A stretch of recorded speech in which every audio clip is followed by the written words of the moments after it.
ജിന്നുകൾക്ക് മനുഷ്യന്മാരെ കാണാൻ സാധിക്കും, പക്ഷെ മനുഷ്യന്മാർക്ക് ജിന്നുകളെ കാണാൻ സാധിക്കില്ല എന്നാണ് ഖുർആനിൽ പറയുന്നത്. ഇതേ കാര്യം തന്നെയാണ് ശാസ്ത്രം ഫോർത്ത് ഡിമെൻഷനിൽ ജീവിക്കുന്ന ജീവികളെ കുറിച്ച് പറയുന്നത്.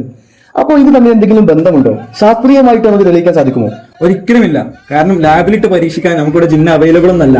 പക്ഷേ റിലേറ്റിവിറ്റിയിലെ പല തിയറികളും ഉപയോഗിച്ച് നമുക്കിത് വേണമെങ്കിൽ ഇങ്ങനെ ഒരു പോസിബിലിറ്റി ഉണ്ടെന്ന് പറയാൻ സാധിക്കും. സയൻസ് പറയുന്നത് ഫോർത്ത് ഡയമെൻഷനിലുള്ള ആളുകൾക്ക് 3D ആളുകളെ കാണാൻ സാധിക്കും, നേരെ തിരിച്ചൊരിക്കലും സാധിക്കൂല. അതായത് നമ്മൾ മനുഷ്യന്മാർ 3D ആണ്, അവർ 4D ആണ്. അതായത് ജിന്നുകളെ നമുക്ക് കാണാൻ സാധിക്കൂല, പക്ഷെ ആ ജിന്നുകൾക്ക് നമ്മളെ കാണാൻ സാധിക്കും. എന്നാൽ സയൻസ് പറയുന്നത് നേരെ തിരിച്ചാണ് മക്കളെ.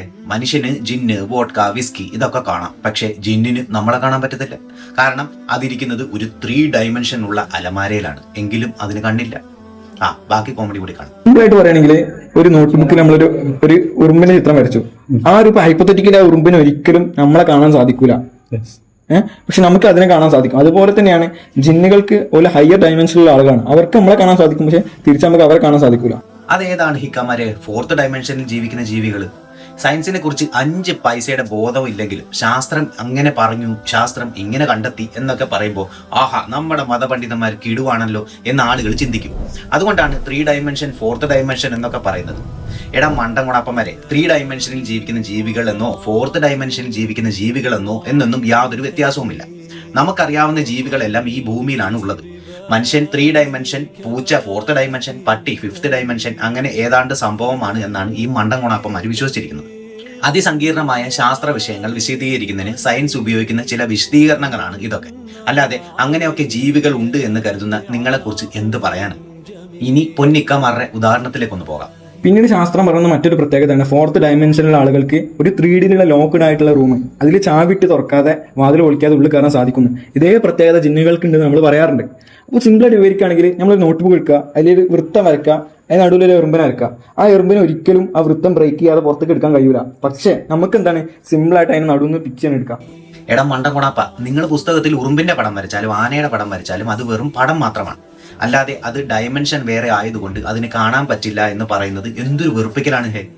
നിങ്ങൾ ഉറുമ്പിന്റെ പടം മാറ്റി അവിടെ ഒരു മനുഷ്യന്റെ പടം വരച്ചാലും ആ മനുഷ്യന്റെ ചിത്രത്തിനും നിങ്ങളെ കാണാൻ പറ്റത്തില്ല. കാരണം അത് വെറും ഒരു ചിത്രം മാത്രമാണ്, അല്ലാതെ അതൊരു ആളല്ല. ഇനി അടുത്ത മണ്ടത്തരം കേൾക്കാം. അതുപോലെ തന്നെയാണ് ജിന്നുകൾക്ക് എത്ര വലിയ ലോക്ക്ഡ് ആയ റൂം ആണെങ്കിൽ പോലും അതിൽ പ്രവേശിക്കാൻ സാധിക്കും. അതുപോലെ തന്നെ നമ്മളെ അടിയുള്ള ഡയമെൻഷനിൽ നമുക്ക് സിമ്പിളായിട്ട് എങ്ങനെയാണെങ്കിലും പ്രവേശിക്കാൻ സാധിക്കും. അല്ലയോ മഹാനുഭാവന്മാരെ, നമിച്ചിരിക്കുന്നു. ക്വാണ്ടം ടണലിംഗ് എന്ന പ്രതിഭാസത്തെ കുറിച്ചാണ് അണ്ണന്മാർ പറഞ്ഞത്.